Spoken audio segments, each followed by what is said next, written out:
Welcome to episode 29 of Hex and Harmony podcast.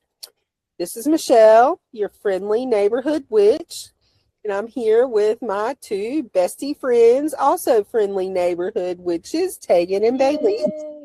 Yay. Hey.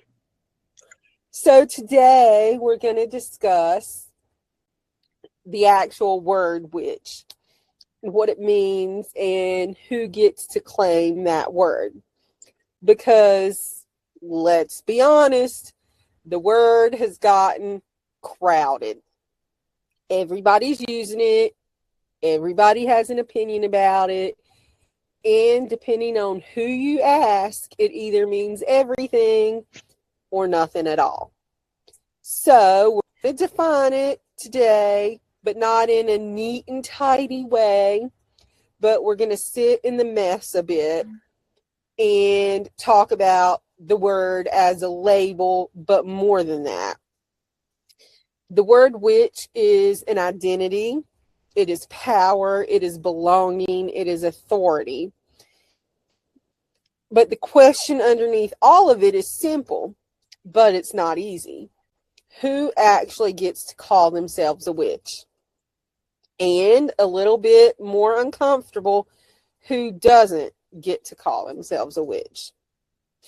So I'm going to start us off with some questions, and you can all just jump in wherever you feel like it.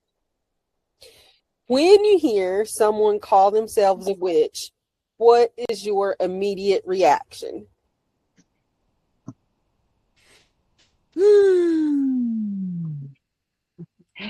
It's really hard because it really depends on the situation and the person and how and why they're saying it. You know what I mean? I know exactly what you mean.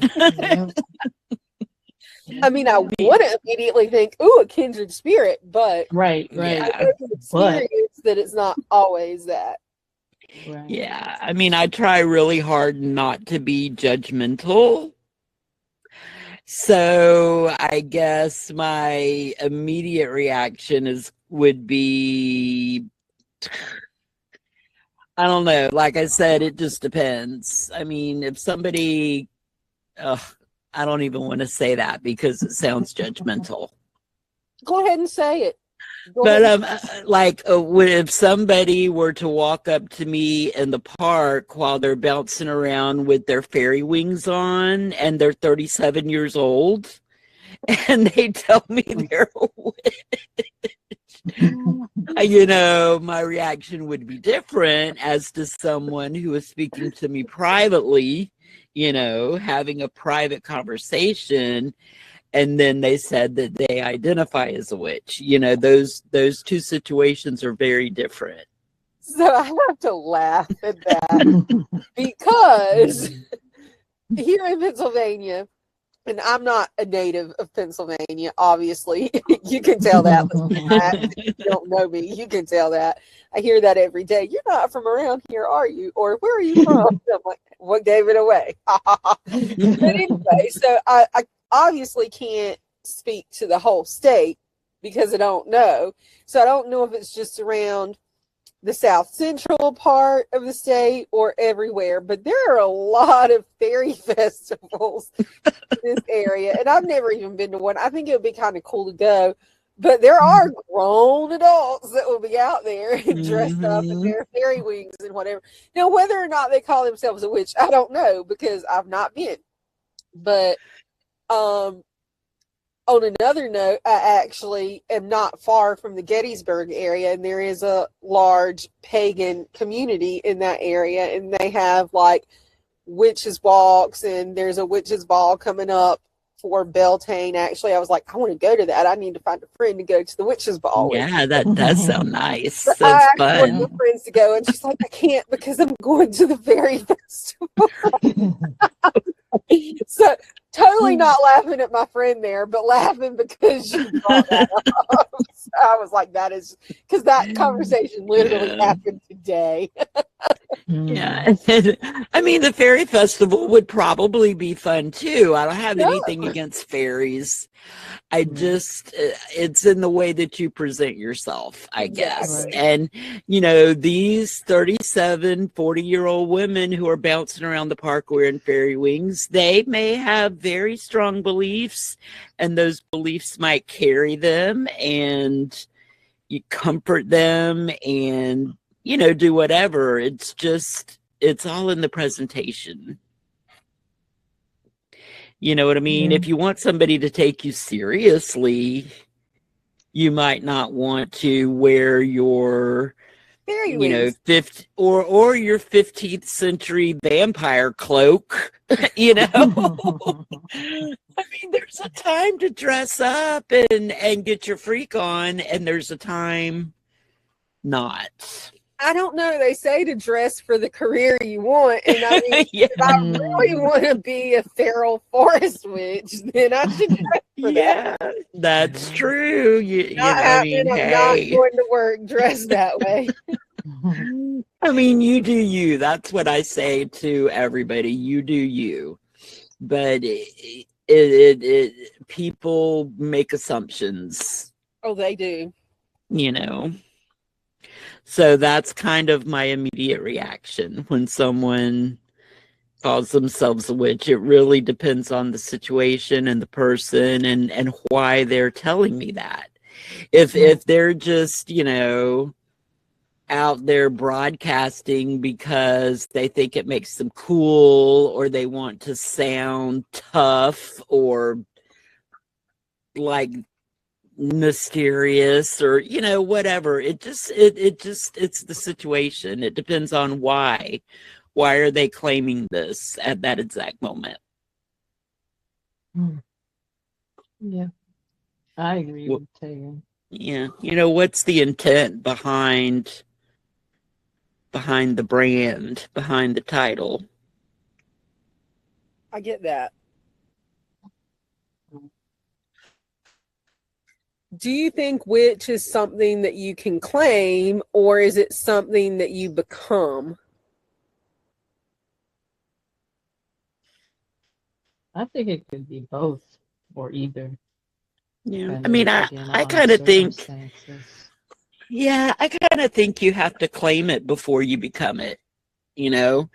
And not, I mean, that's not like a hard and fast rule, but I think once you claim it, you might become it without even meaning to. I don't know. I mean, anybody can claim it.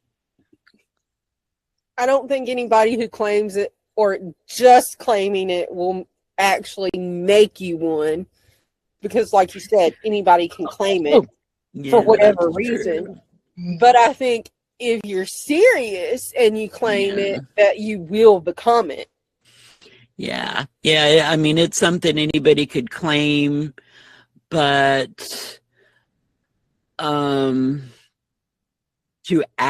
to be a true witch is something you would become, I guess, is what I Right. meant to say. I mean, after all, I could go out and claim that I'm Donald Trump. Not that I would do that, but if I did, I would not be serious with it. So you can claim anything.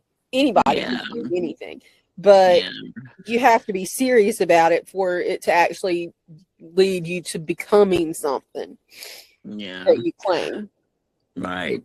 I guess what my first reaction to that question is the word claim. I mean, it is something. I don't mean profess yourself to be one and go out and tell everybody. I mean, you claim it for yourself. Right. You know what I mean? Right. In the spiritual sense, not in the wearing your witchy t-shirt sense. You know what I mean? Right. I know exactly what you mean, because I claimed it before I became it. So I'm a firm believer that you can claim it and then become it. Yeah. So yeah, but my claiming it was not just one day waking up and saying, "Oh, haha, I'm gonna be a witch." That's not what it was. It was it was much more of a reckoning spiritually in staking out a claim on who I was becoming. Exactly. And that led to action and study. Just, I mean, that's no different than when I converted to Judaism, which that's pretty much a big part of who I am and everything. I mean, I didn't just claim to be Jewish. There's a process of conversion there, but I had to claim it internally that I wanted to do that Right. to actually go through that process, because converting to Judaism isn't like just waking up and saying, I want to be this, and going to church and reciting a sinner's prayer, which is how you convert to Christianity. So, I mean, it's a whole process with other people involved vetting you along the way. So, to me, both of those were things that I had to claim. But it wasn't me just standing up one day saying, oh, I am this. It was more of a, this is who I want to be. What do I need to do to become that? Right. And then following through with the actual doing the process. Yeah, exactly. Yeah, there's a big difference between claiming to be something and then, spiritually claiming it for yourself, to yourself, not to other people, but to yourself and for yourself. Bailey, do you have any other thoughts? Like I was saying, I agree. I think that it depends on the context, because with the advent and the rise of the internet and having access to all these things, right now with this overflow of information on how to connect to different things, do certain things, I think there unfortunately is a group of some people who claim that they are witches, and they're just doing it because it's chic or it's in vogue right now or something like that. Just using the title because they think it makes them cool. Well, that kind of goes into my next question. Do you think the word has lost meaning because so many people are using it now? I would say in some respects, yeah. It is possible. Like witchcore has kind of become a thing, which is dressing like a witch and decorating your house like a witch and everything because it's cool. I think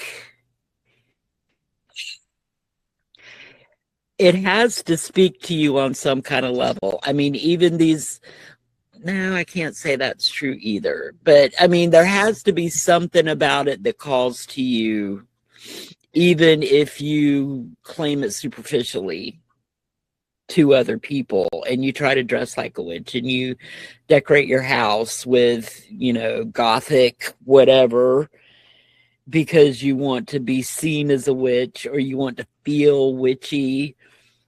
I mean, it's just a word. The word witch is just a word.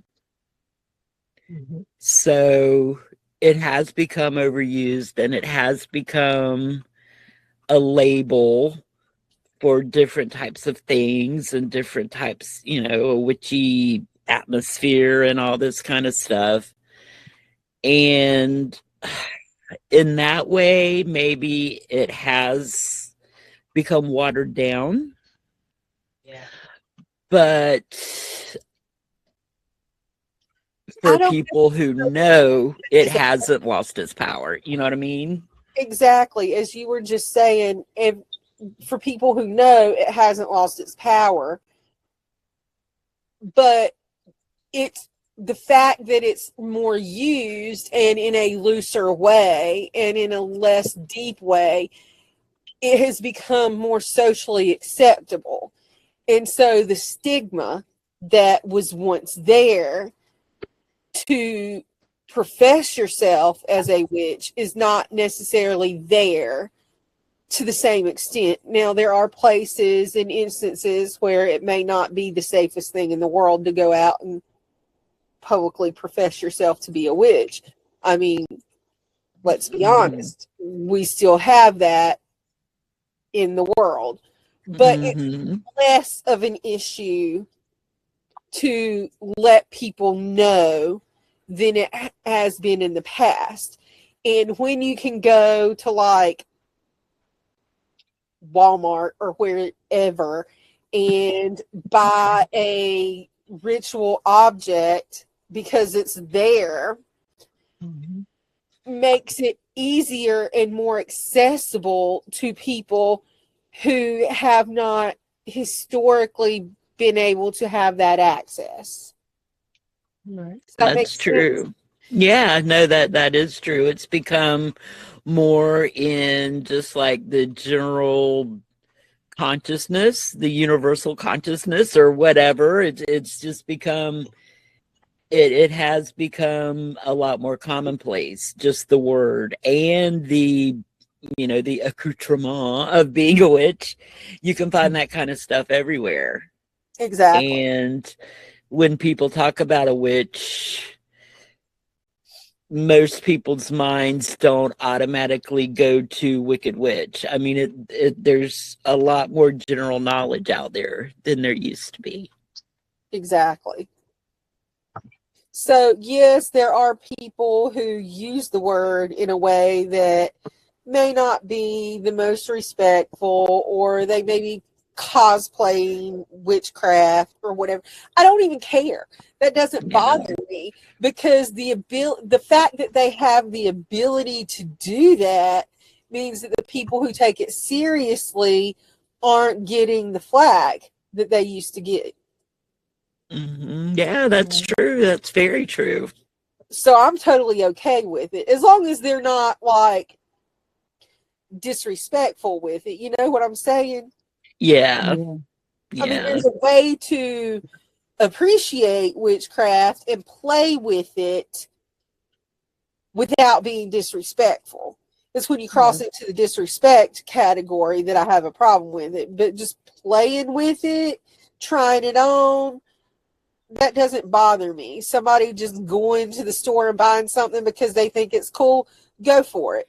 Because when I was a teenager in the 90s, that wasn't an option. So,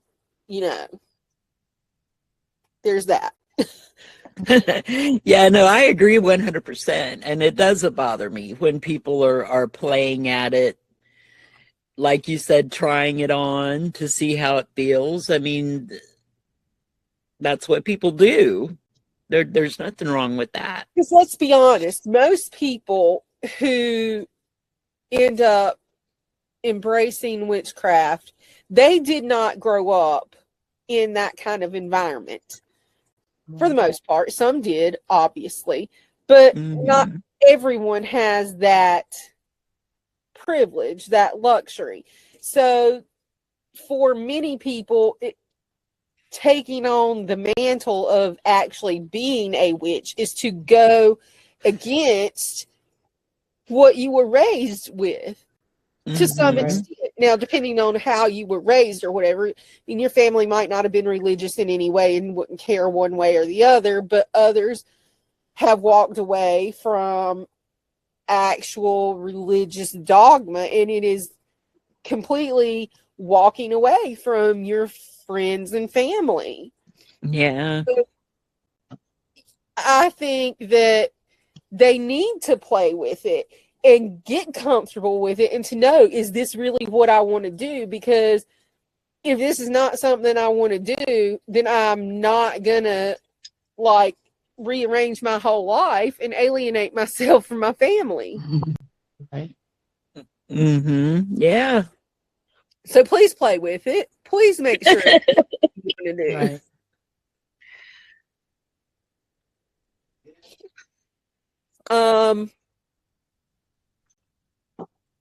So I think that answered my next question. I was going to ask, is there a difference between somebody who practices witchcraft and somebody who identifies as a witch, but I think I answered that pretty much myself pretty just much. now. Definitely. What does the word witch actually mean to you personally?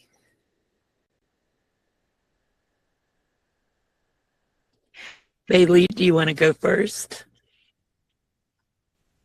I actually think Michelle said what it was when she was giving her intro. It's something that you are. It's not. I'm not always into titles and labels and stuff. It's just what you are. It's how you live your life. It's how you do the things that you do, and you do these things all the time. It's not like you say, okay, well, today's Wednesday, and Wednesday is witch day, so I'm going to do my witch stuff today, and then Thursday you do something totally out of alignment. So it defines, for lack of a better word, it defines your characteristics, your traits, your habits, your lifestyle. And because there's so many different ways that you can do it, it's not just, like Michelle always talks about candle. That's part of her lifestyle in this realm. But everybody doesn't do candles. Everybody doesn't have all the tools.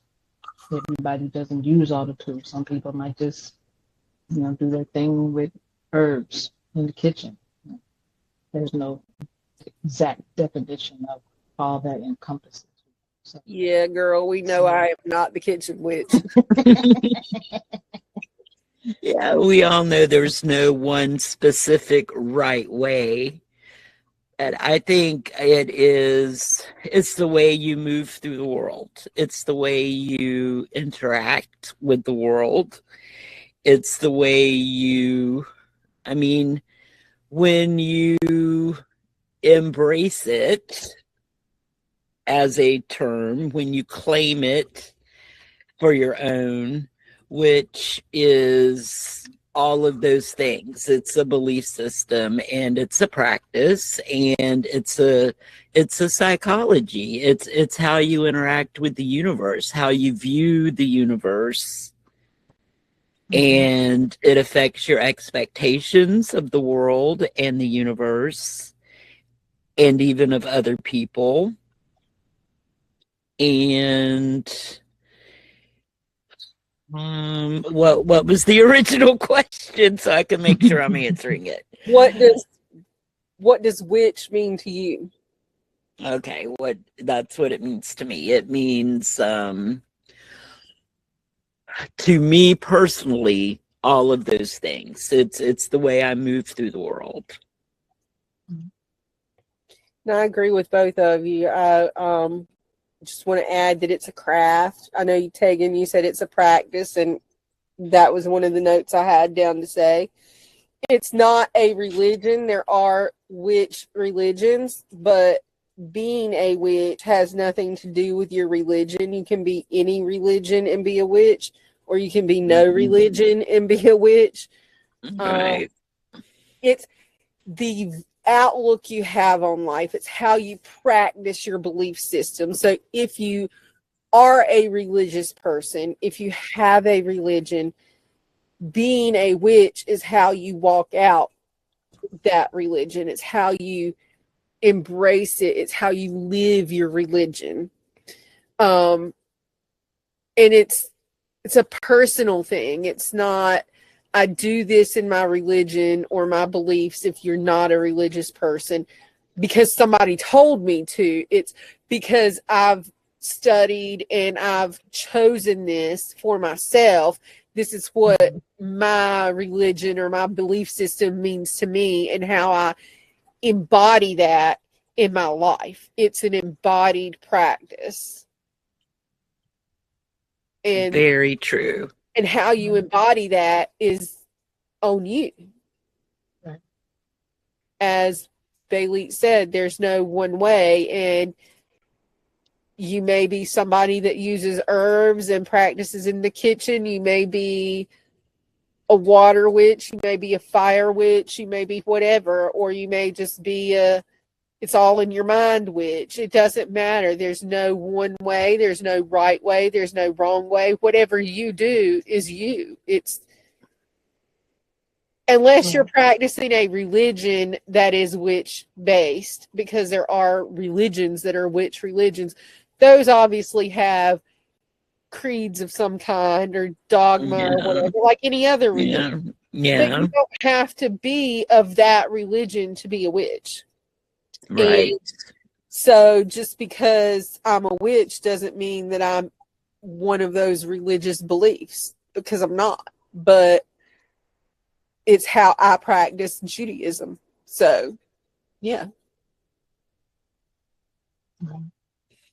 So, next I want to go into a place where things start to get a little tricky, because on one hand, people want the freedom that I was just talking about, and they want to name themselves. They want to be able to call themselves what they want to, and to put a label on themselves if they want one, and not have somebody else assign a label to them.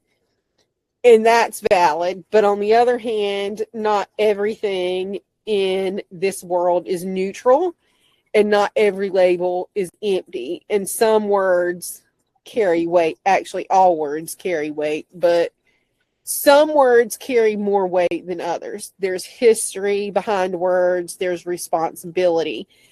And I think that this is where people start to feel tension with a word like witch. Because the question becomes, are we opening the door wider, or are we flattening something that actually matters? And those are not the same thing. So, do you think that anyone can call themselves a witch? I know we talked about anybody can claim to be whatever. Do you think, this is a little more nuanced, do you think anybody can call themselves a witch and that makes them a witch?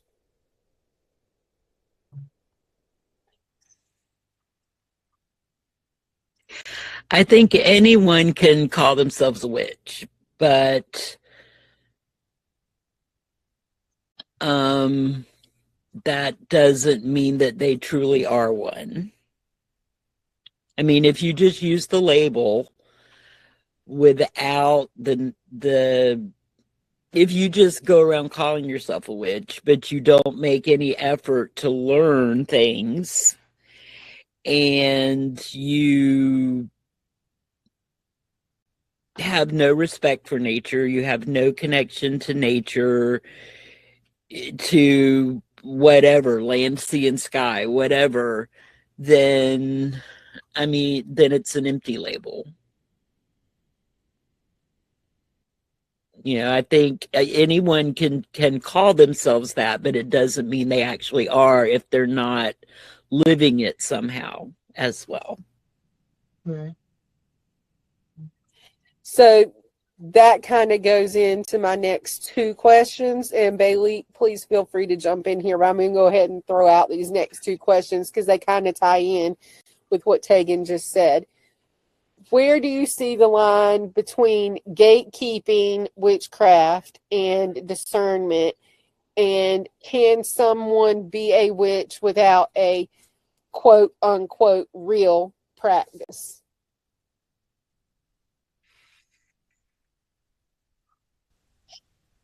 Oh, well, there's, as far as gatekeeping, then that's a double-edged sword, because there are some practices that are just not for everybody. You have to be mindful of energies of certain people, because there are unfortunately those people who are trying to do things for their own personal gain, regardless of who or what that may harm. So in those instances, not sharing all types of knowledge can be beneficial. Because you don't want somebody with certain skills running around just taking people out. But then on the other hand, there are those people who do have certain knowledge, because they don't like how this person looks or how this person talks or how this person grew up, then they don't want to share knowledge with them. So in that instance, that's acceptable. But that just shows that the resonance between different people to withhold certain things from some people who are some person who actually willing to do the work. Their road to take.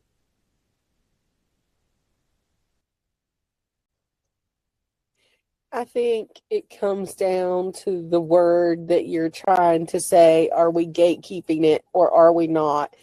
And I think the word witch itself should not be or cannot be. I mean, it can. So when I say cannot be, I don't mean it's impossible to do it. But I don't think we should gatekeep the word witch and who calls themselves one, because it's not for any one of us to say that someone's practice isn't meaningful to them in some way.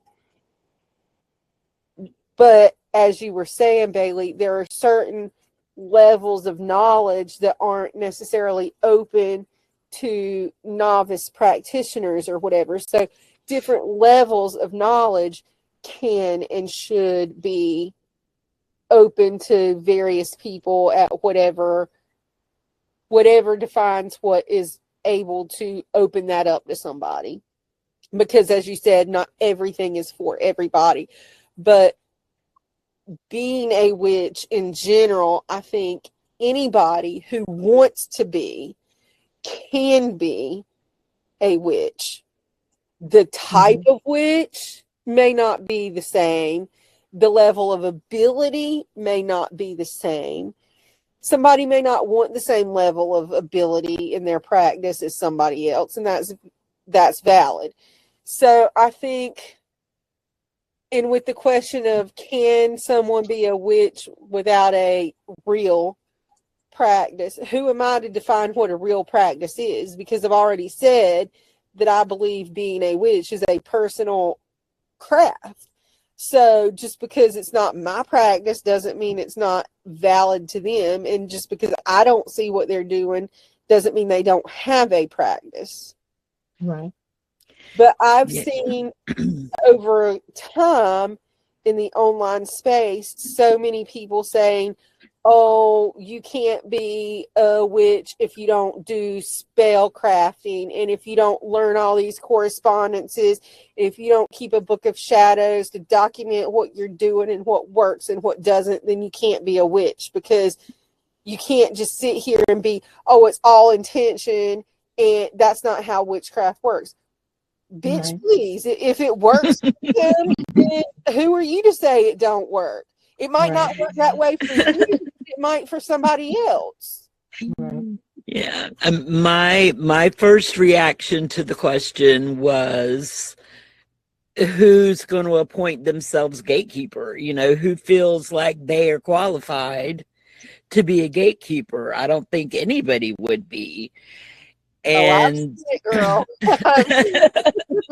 I mean, thinking about it while I've been listening to you guys, I mean, the question I think would be more practical in the sense of a coven, because if you have a coven, that's why I've always been, independent, solitary, which whatever.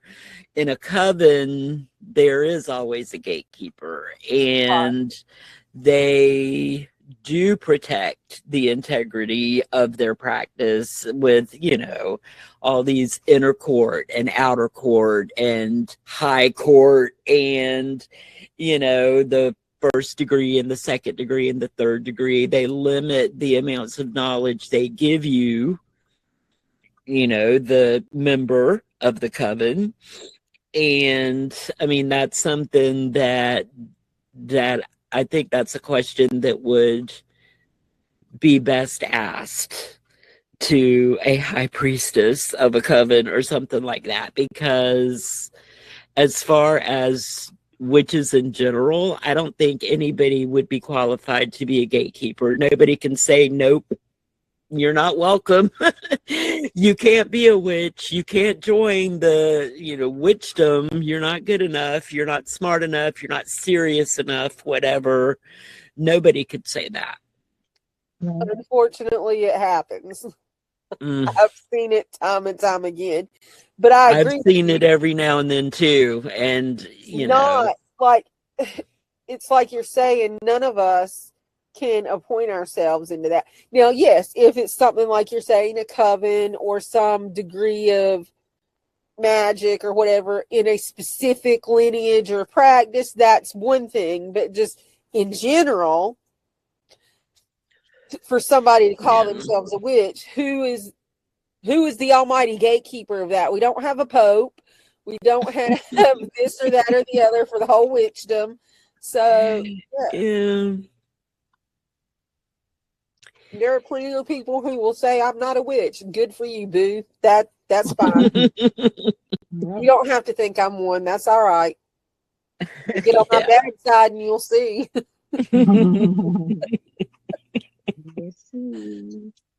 Oh, yeah. Get on my bad side and you'll see.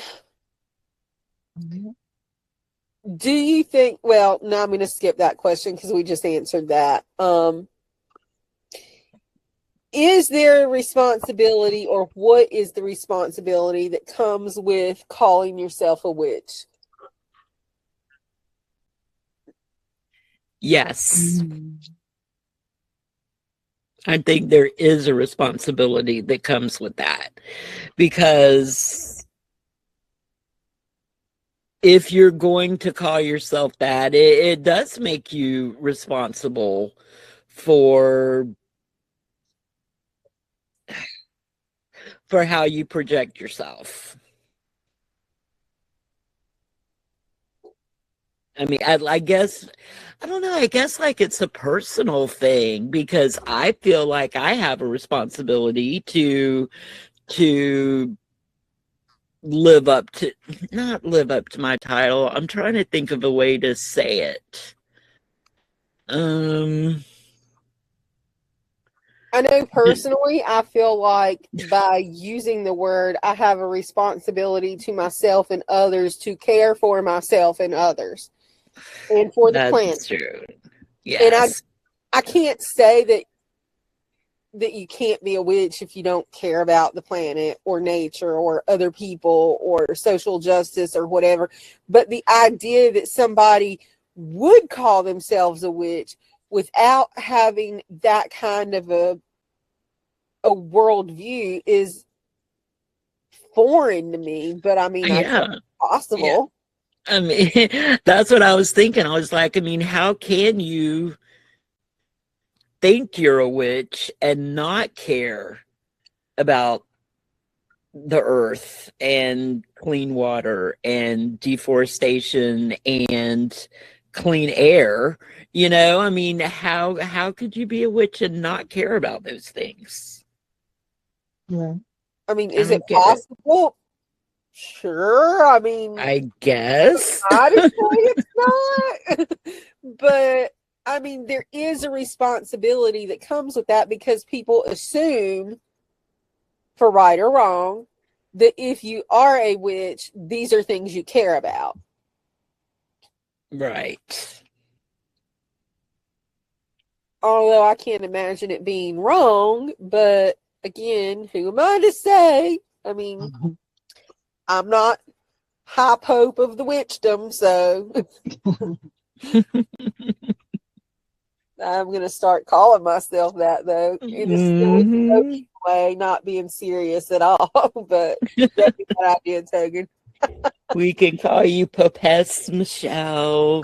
Popess of the witchdom.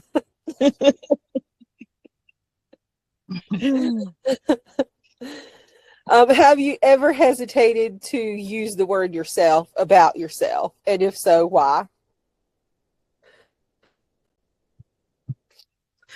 Only when I know that it's not going to be taken in the spirit that it was meant. You know, I mean, I'm not going to hide my light under anything. But if I'm talking to my super, super duper Christian neighbor, I'm not just going to go and say, oh, well, I'm a witch, because all that's going to do is get them preaching and create friction, you know?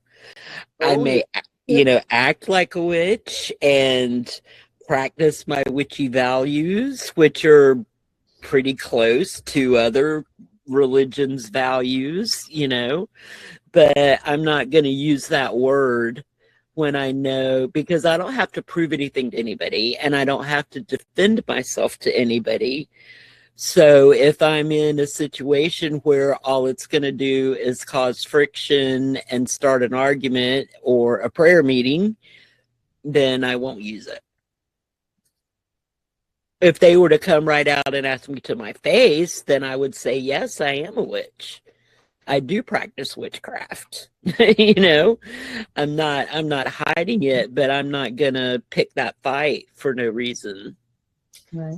I've told some of my family that came out and asked me, no, I'm not, because it's easier to just say, no, I'm not, than it is to try to explain or set boundaries or whatever with my uber Christian family that already thinks I'm going to burn in hell for converting to Judaism, because I no longer believe in Jesus as my Lord and Savior. So there's that. It's easier to just let them think that. Although sometimes I'm like, what's the point? They already think I'm going to burn in hell. So what's another? If you're going to hell anyway, you might as well be honest about it. Yeah, but I just don't want to hear it. So yeah, for the most part, they don't talk about it. That I'm going to burn in hell because of the Judaism, because that's been a while and whatever. I mean, but the witchiness has been just almost just as long, but it's just that is a little bit more for their comfort, at least, at least there's a little bit of Jewish value in, or what they think is Jewish value in their brand of Christianity. Let me put that in there. They think is, but isn't necessarily.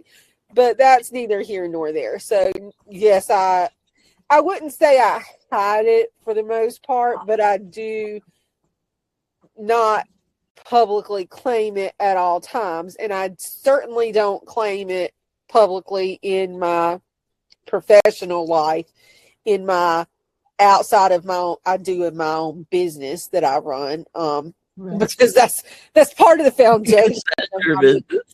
But yeah. A job, I can't really have a witchcraft based business if I don't. But for my day job, where I actually go out and work for somebody else, that is in a public library in a very conservative Christian area. So no, when I'm there, I don't have anything there. Or I do have crystals in my office, but even they think the rocks are pretty. So there's that. Yeah. And I mean, the reality is there are lots and lots and lots of witches in the broom closet, either for professional reasons or for, family, personal reasons, whatever. And those reasons are valid. And there's nothing wrong with that, because I sometimes put myself back in the broom closet depending on where I'm at, but for the most part, no. Yeah. I mean, and if people are, it's okay, because you don't have to go shouting it to the rooftops. Right. You don't have to prove, like I was saying before about myself, I don't have to prove myself to anybody, and I don't have to defend myself or my choices to anybody. And, when I was married, I did not, I mean, I still read the tarot and, did my little things and stuff that my husband didn't know about, but I did not, just flat out tell him, oh, I'm a witch, because I would have had to have dealt with him, basically, and he did not go to church. He wanted us to, that's a whole other story. When our marriage was falling apart, he thought maybe if we started going to church together, it would make our marriage stronger. And I laughed at his face. That is not going to help. But it was, I didn't, because I knew that he was not mature enough to understand, is what I'm trying to get to.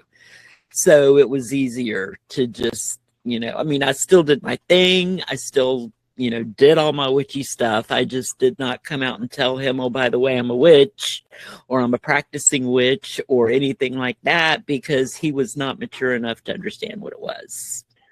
And I'm glad you brought that up in terms of marriage, because I'm married now, obviously, because y'all talked to my husband and everything. But and obviously he knows I'm a witch, because I can't live in the same house with him and run a business that's based on witchiness and be a co-host of this podcast and whatever, and him not know. Right. But he's not of the witch persuasion, and he struggles with it sometimes.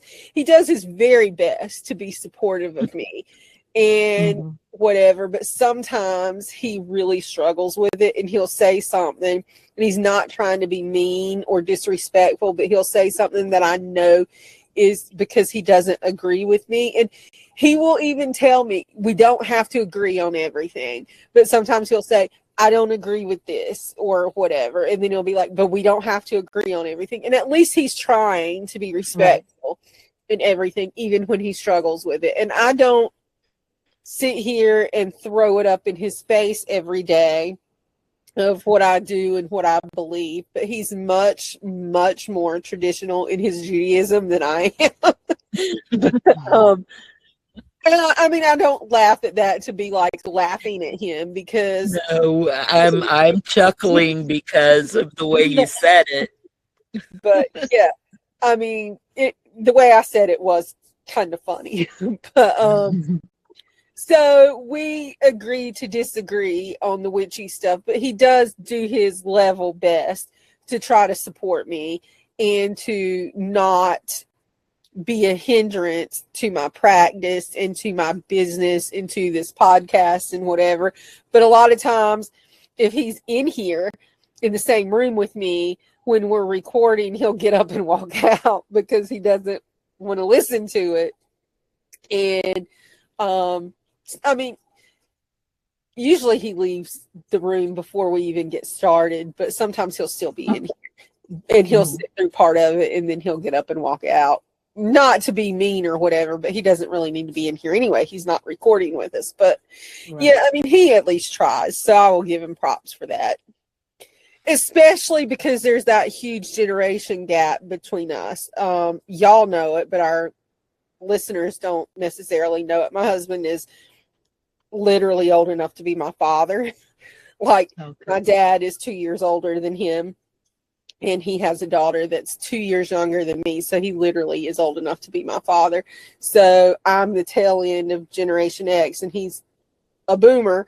So I will give him credit where credit is due, because it is a struggle for him, and I know that. But he does try really hard to be respectful of my beliefs when he does not share them. So yeah, and that's awesome.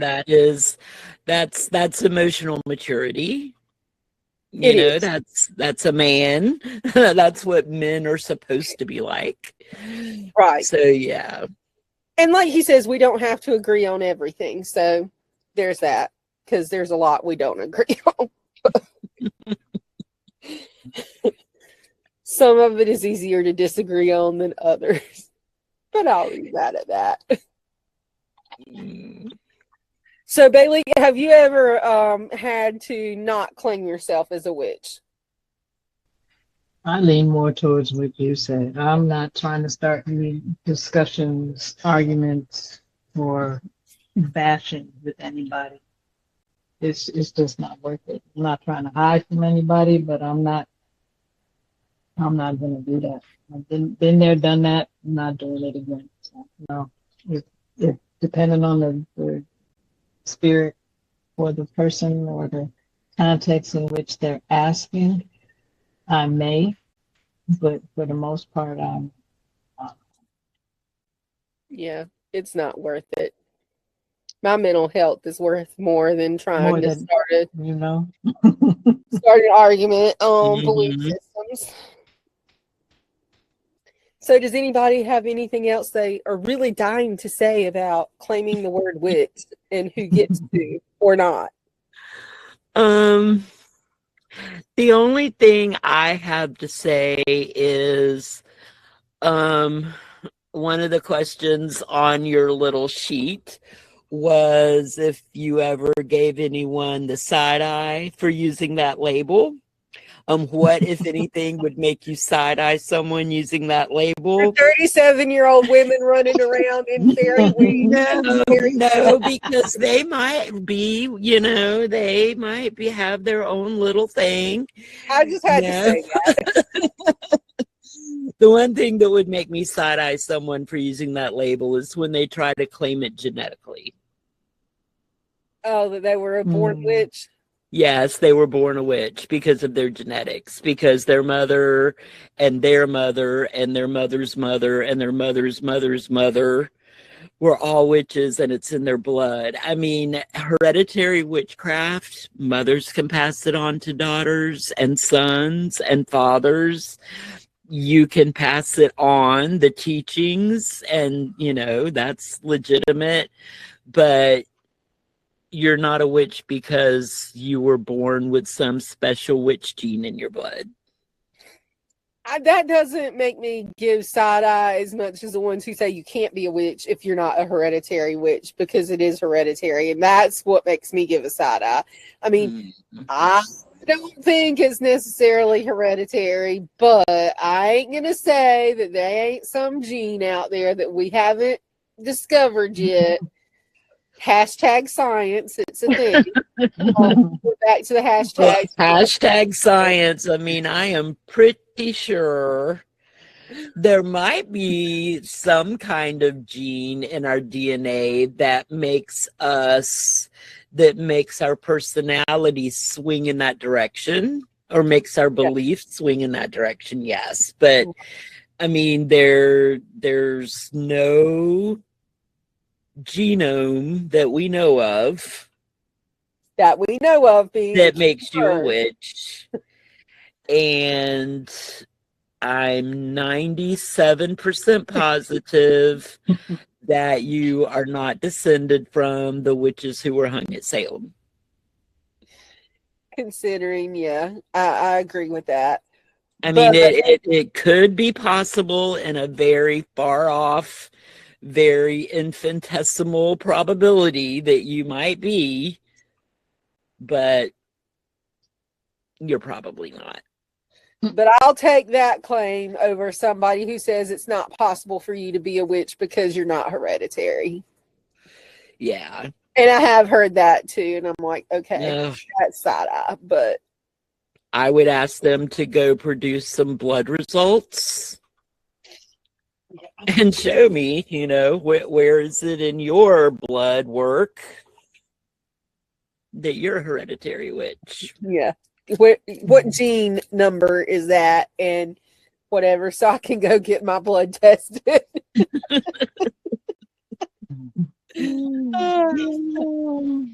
Be like, show me your genetic test results so that I can go get my genetic test done. So I know what to look for. Yeah, prove it.